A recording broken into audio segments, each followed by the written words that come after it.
নমস্কার বন্ধু, astrology 24x7 YouTube চ্যানেলে আপনাকে আরও একবার স্বাগত। আমি আপনাদের বন্ধু শ্যামল। বন্ধুর সঙ্গে থাকুন, ভালো থাকুন। আমার তরফ থেকে প্রাণ ভরা ভালোবাসা আপনাদের সকলের জন্য রইল। শুরু করব। কুম্ভ রাশিতে রাহু গোচর হতে যাচ্ছে 18ই মে 2025 থেকে 5ই ডিসেম্বর 2026। এই সময়কালের মধ্যে সামগ্রিকভাবে মেষ রাশির বন্ধুদের কী ফল প্রাপ্তির সুযোগ থাকছে সে সম্পর্কে বিস্তারিত আলোচনা করব। মেষ রাশির বন্ধুদের ক্ষেত্রে রাহু অবস্থান করবে একাদশ ভাবেতে এবং কেতু থাকবে পঞ্চম ভাবেতে। আর এই সময়কালের মধ্যে এই যে মেষ রাশির অশ্বিনী, ভরণী এবং কৃত্তিকা নক্ষত্র আছে, তার একটা বিশেষ প্রভাব আপনাদের পড়তে চলেছে। বিশেষভাবে যদি দেখা যায়, এই সময়কালের মধ্যে মেষ রাশির বন্ধুদের ক্ষেত্রে বেশ কিছুটা অনুকূল। আপনাদের ক্ষেত্রে বন্ধুত্ব বাড়ার সম্ভাবনা থাকবে। সামাজিক ক্ষেত্রে নাম সম্মান বৃদ্ধি পাওয়ার একটা ব্যাপার থাকছে। উচ্চ আকাঙ্ক্ষা আপনার বাড়বে এবং আপনার যে উচ্চ আকাঙ্ক্ষা সেটাকে বাস্তবে পরিণতির দিকে নিয়ে যেতে চাইলে পজিটিভ এনার্জি নিয়ে আপনি এগিয়ে যান। আপনার সাফল্য প্রাপ্তির সুযোগটা অনেকটা বেশি থাকবে। বিদেশের সঙ্গে যোগাযোগের মাধ্যমে আর্থিক উন্নতির যোগ তৈরি হতে যাচ্ছে। আপনি যদি বিবাহিত হয়ে থাকেন, আপনার স্ত্রী যদি অসুস্থ থেকে থাকে, তাহলে আপনার স্ত্রী অসুস্থতা থেকে অনেকটা সেরে উঠবেন, ভালো হবে। এবং কোনো কোনো বন্ধুর ক্ষেত্রে বিবাহ সাঙ্গ হতে যাচ্ছে এবং সন্তান সুখ প্রাপ্তির সুযোগ থাকবে। তবে সন্তানের ব্যাপারে আমি একটু বিস্তারিত আলোচনায় আসবো। কেতু যেহেতু পঞ্চমে থাকছে সে সম্পর্কে আলোচনায় আসবো, কিন্তু সামগ্রিকভাবে যেটা দেখা যাচ্ছে সেটা নিয়ে আলোচনা করলাম। আপনার মান সম্মান বৃদ্ধি পাবে। খাবার খাওয়ার ক্ষেত্রে কিন্তু সচেতনতা আপনাকে সচেতনতা বৃদ্ধি করতেই হবে, মাথায় রাখবেন। এই কম্বিনেশনেতে অনেক সময় প্রতিবেশীরা আপনার সমস্যার সৃষ্টি করতে যাবেন। ফুসফুসজনিত কোনো সমস্যা থাকলে, হার্টের কোনো প্রবলেম থাকলে, শ্বাসকষ্টজনিত কোনো সমস্যা থাকলে আপনার সতর্ক থাকতে হবে। আর এই সময়কালের মধ্যে এই জায়গাটা দেখা যাচ্ছে কি আপনাদের প্রবলেমে ফেলে দিতে পারে, মাথায় রাখবেন। একদিকে যেমন আপনার আর্থিক অবস্থা উল্লেখযোগ্য উন্নতি হতে যাচ্ছে, কমিউনিকেশন সেক্টর, ট্রান্সপোর্ট বিভাগ, প্রেস মিডিয়া সংক্রান্ত কাজের সঙ্গে যুক্ত হয়ে অনেকটা এগিয়ে যাচ্ছে, তেমনিভাবে প্রতিবেশীদের দ্বারা আক্রান্ত হওয়ার সম্ভাবনা তো থাকবে, মাথায় রাখবেন। বাড়ি ছেড়ে থাকার সম্ভাবনা অনেকের থাকবে।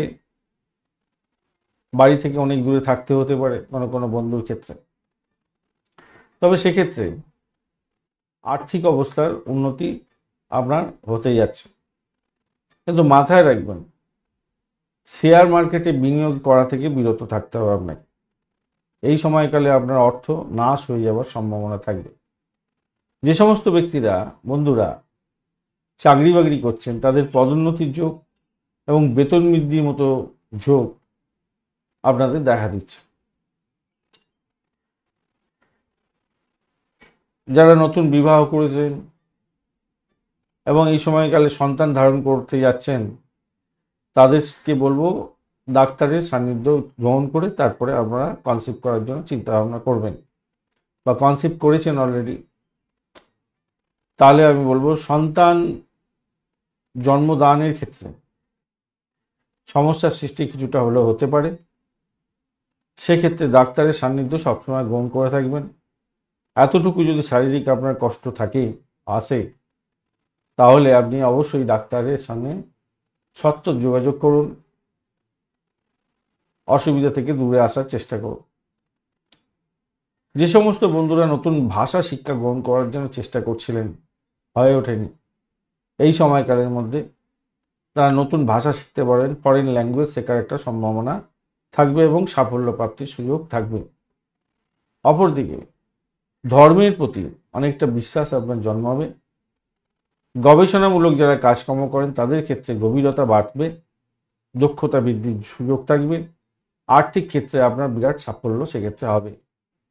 গুপ্তবিদ্যা সংক্রান্ত ক্ষেত্রে সফলতা প্রাপ্তির সুযোগটা অনেকে থাকবে। যারা অ্যাস্ট্রোলজার বন্ধু আছেন, যারা তন্ত্রমন্ত্র যন্ত্র নিয়ে কাজকর্ম করেন তাদের ক্ষেত্রে, শিক্ষার ক্ষেত্রে অনেকটা গভীরতা বৃদ্ধি পেতে যাচ্ছে এবং আপনার কেরিয়ারের গ্রাফটা উপরের দিকে যাওয়ার সম্ভাবনা থাকবে। শিক্ষার্থী যারা বন্ধু আছেন তাদের ক্ষেত্রে বলবো পড়াশোনায় ভালো মনোযোগ দেওয়ার চেষ্টা করুন। সফলতা প্রাপ্তির সুযোগটা আপনার নিজের মধ্যে আসছে এবং সাফল্য পাবেন বলে আশা করছি। যে সমস্ত বন্ধুরা প্রেমের মধ্যে আছেন তাদেরকে বলবো সতর্কতার সঙ্গে আপনাদের এগোতে হবে। ইগোইস্টিক প্রবলেম যাতে আপনাদের মাথাছাড়া না দেয় সেদিকটা আপনাকে খেয়াল রেখে চলতে হবে। তো সামগ্রিকভাবে যদি দেখা যায় আপনার এই গোচর আশা আকাঙ্ক্ষা এবং আত্মবিশ্বাস, আর্থিক অবস্থা ভালোর দিকে নিয়ে যাচ্ছে। আপনারা নিশ্চিত সাফল্য পাবেন, ভালো হতে যাচ্ছে।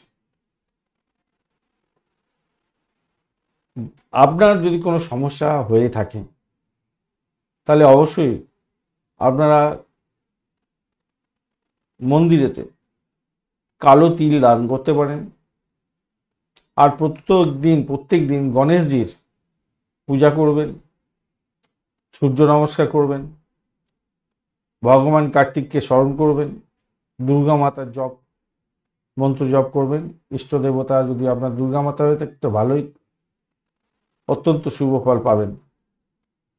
রেগুলার এগুলো করুন, আপনার ক্ষেত্রে ভালো হবেই হবে। ধন্যবাদ বন্ধু ভিডিওটি দেখার জন্য। ভিডিওটি যদি আপনাদের কাজে লেগে থাকে অবশ্যই লাইক শেয়ার কমেন্ট করতে ভুলবেন না। কমেন্টে লিখুন ওম নমঃ শিবায়, হর হর মহাদেব, অথবা আপনি আপনার অভিজ্ঞতার কথা লিখুন, আনসার পাবেন। এই পর্যন্ত বন্ধুর সঙ্গে থাকুন, ভালো থাকুন।